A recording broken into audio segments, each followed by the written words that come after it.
Hello friends. మనం శ్రీమద్ వాల్మీకి రామాయణం నుంచి ఒక ప్రశ్నను పరిశీలిద్దాం. క్వెషన్ ఏంటంటే, who was the interior minister of Maharaja Dasharatha? Dasharatha మహారాజు యొక్క ఆంతరంగిక మంత్రి ఎవరు అని ప్రశ్న అడుగుతున్నారు. ఆప్షన్స్ వచ్చి శూర్పణఖ, సౌమిత్రి, సుమంత్ర, సుబాహు. సమాధానం సుమంత్ర. మనం 10వ తరగతి తెలుగు ఉపవాచకం మన ఇతిహాసం రామాయణంలో పరిశీలిస్తే, శ్రీరాముణ్ణి తోడ్కొని రావాల్సిందిగా కైకేయి సుమంత్రుణ్ణి ఆజ్ఞాపించింది. సుమంత్రులు వారు ఎవరు? దశరథ మహారాజు యొక్క ఇంటీరియర్ మినిస్టర్. రాజాజ్ఞ కావాలన్నాడు సుమంత్రుడు. శ్రీరాముణ్ణి చూడాలని ఉంది, వెంటనే తీసుకురమ్మన్నాడు దశరథుడు. రాజాజ్ఞను పాటించాడు సుమంత్రుడు. శ్రీరాముడు వచ్చి దశరథుడికి, కైకేయికి పాదాభివందనాలు చేశారు. దశరథునికి మాట రావడం లేదు, కన్నీళ్లు తప్ప. తండ్రి బాధకు కారణమేమిటో తెలియక సతమతమవుతున్నాడు దాశరథి. దాశరథి అంటే దశరథుని కుమారుడు శ్రీరాముడు. ఇయర్ మనకు క్వశ్చన్ వచ్చింది, దాశరథి అని ఎవరిని పిలుస్తారు? శ్రీరాములు వారిని.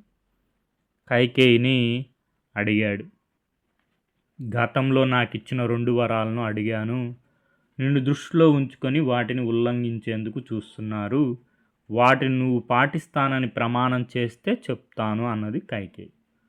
రాముడు క్షణం కూడా ఆలోచించలేదు. నా తండ్రే నాకు గురువు, పాలకుడు, హితుడు. ఆయన ఆదేశించాలే కానీ విషాన్ని తాగడానికైనా సముద్రంలో దూకడానికైనా సిద్ధమే. తండ్రి గారి కోరిక ఏమిటో చెప్తే తప్పక పాటిస్తాను. రాముడు ఆడిన మాట తప్పడని పలికాడు. శ్రీరాముని పితృభక్తి, సత్యానురక్తి అలాంటివి. కైకేయి 2 వరాల గురించి చెప్పింది. రాముడి ముఖంలో ఎలాంటి మార్పు లేదు. సంతోషాలకు పొంగకపోవడం, బాధలకు కుంగకపోవడం స్థితప్రజ్ఞుని లక్షణం. అమ్మా, నీవు చెప్పినట్లే చేస్తా. భరతుడు అంటే నాకు ప్రాణం. అతని పట్టాభిషేకాన్ని గూర్చి నాన్నగారు నాకు చెప్తే కాదంటాను. ఆయన మాటలను పాటించకుండా ఉండగలను. నాకు రాజ్యకాంక్ష లేదు. తండ్రికి సేవ చేయడం, ఆయన ఆజ్ఞలను పాటించడం కన్నా మించిన ధర్మాచరణం మానవులకు ఇంకొకటి లేనే లేదు. నాన్నగారు నన్ను స్వయంగా ఆదేశించుకున్న మీరు చెప్పారు కదా, అది చాలు. నేనిప్పుడే దండకారణ్యానికి బయలుదేరుతానన్నాడు శ్రీరాముడు. కైకేయి స్వయంగా తెచ్చి ఇచ్చిన నారచీరలను సీతారామ లక్ష్మణులు ధరించారు. తల్లిదండ్రులకు నమస్కరించారు. సుమిత్ర లక్ష్మణునితో, నాయన శ్రీరాముణ్ణి నీ తండ్రి అయిన దశరథులు వారిలాగా సీతను నన్నుగా భావించు. అడవిని అయోధ్య అనుకో. సుఖంగా వెళ్ళిరమ్మని దీవించింది. సుమిత్ర కుమారుడే లక్ష్మణుడు. అందుకే లక్ష్మణుల వారిని సౌమిత్రి అని పిలుస్తారు. సుమంత్రుడు రథాన్ని సిద్ధం చేశారు. సీతారామ లక్ష్మణులు రథాన్ని ఎక్కారు. రథం వేగంగా ముందుకు సాగుతున్నది. శ్రీరాముణ్ణి విడవలేక కొందరు పౌరులు ఆ రథానికి 2 వైపులా వెనక భాగంలో వేలాడారు. మంగళ వాద్య ఘోషతో మారుమోగాల్సిన అయోధ్య దుఃఖసంద్రమైంది. దశరథుడు తీవ్రమైన బాధతో కౌశల్య మందిరానికి వచ్చాడు. కౌశల్యాదేవి శోకమూర్తిలాగా ఉంది. సుమిత్రాదేవి ఆమెను ఓదార్చింది.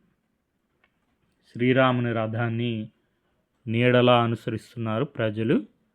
అయోధ్యకు మళ్ళీపోండని వాళ్లకు శ్రీరాముడు ఎంతగానో చెప్పారు. మీరే అయోధ్యకు రండి, లేదా మేము మీ వెంట రావడానికి అనుమతించండి అని వేడుకుంటున్నారు ప్రజలు. రథం తమసా నది తీరానికి చేరింది. ఆ రాత్రి అందరూ అక్కడే విడిది చేశారు. తెల్లవారుతున్నది. అలసట చేత పౌరులందరూ గాఢ నిద్రలో ఉన్నారు. ఇంకా వాళ్ళను శ్రమ పెట్టడం శ్రీరామునికి ఇష్టం లేదు. అందుకని వాళ్ళు నిద్ర లేచేలోపే అక్కడి నుండి వెళ్ళాలని లక్ష్మణునితో అన్నాడు. సుమంత్రుని సారథ్యంలో సీతారామ లక్ష్మణులు అక్కడి నుంచి బయలుదేరారు. నిద్రలేచిన పౌరులు శ్రీరాముడు కనపడకపోవడంతో తికమకపడ్డారు.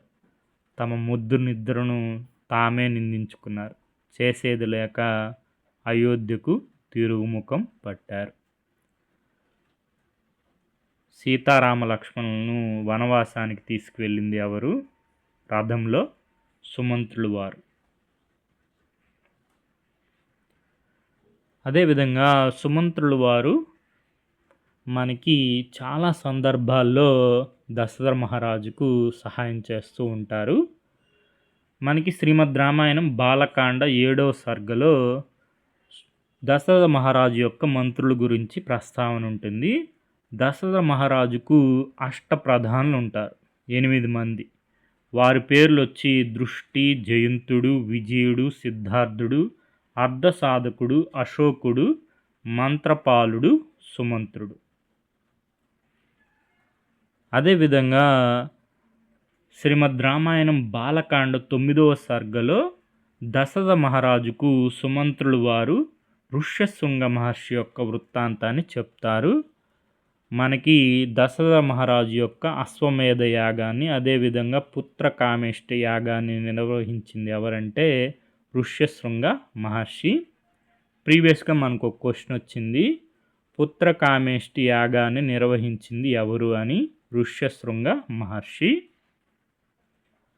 అదేవిధంగా శ్రీమద్ రామాయణం అయోధ్యాకాండము 38వ సర్గలో సుమంత్రులు వారు కైకను మార్చడానికి ప్రయత్నిస్తారు. కైక ఎంత చెప్పినా కానీ వినదు. అదేవిధంగా సుమంత్రులు వారు కైకకు ఆమె యొక్క తల్లి గురించి కూడా చెప్తారు. నీ తండ్రికి ఒక ఋషి ఒక వరం ఇచ్చారు.